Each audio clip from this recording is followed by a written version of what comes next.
Christina Dillon with WFMY News 2 here. There has been a lot of news with Iran today. It seems like every 5 minutes there is a new headline about what's going on. Israel and the U.S. struck early Saturday morning, and then Iran began to retaliate to different Middle Eastern countries. Now, I want to ask you, how would you feel if you were stuck as an American somewhere in the Middle East right now, or someone you loved was? Well, that is the reality for a Lexington family tonight.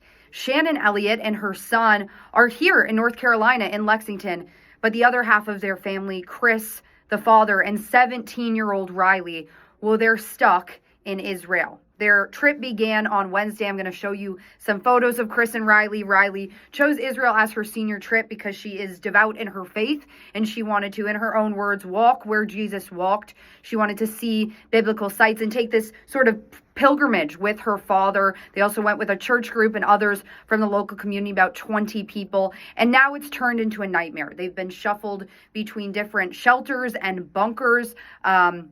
They've been getting alerts on their phones. Luckily, they say there are soldiers around. The people at the hotels are helping them stay safe. But it's scary. They say they've seen missiles. They've seen the Iron Dome. Riley said she saw a missile get shot down. But they are staying devout in their faith. They said, you know, this is God's plan. And maybe God's plan wasn't for them to see all of the things that they wanted to see. And Riley says, no doubt this is scary. And she is absolutely ready to come home to the U.S. But she said, maybe God's plan for me was to come back with a different story to tell, a different story that could maybe help people and, you know, change someone's life. She said she has a newfound gratitude for the safety and security that she has here in the United States, and she's not going to take that for granted after this trip to Israel. They had a flight on Friday that's been canceled, so they're asking for prayers for their safe return and swift return.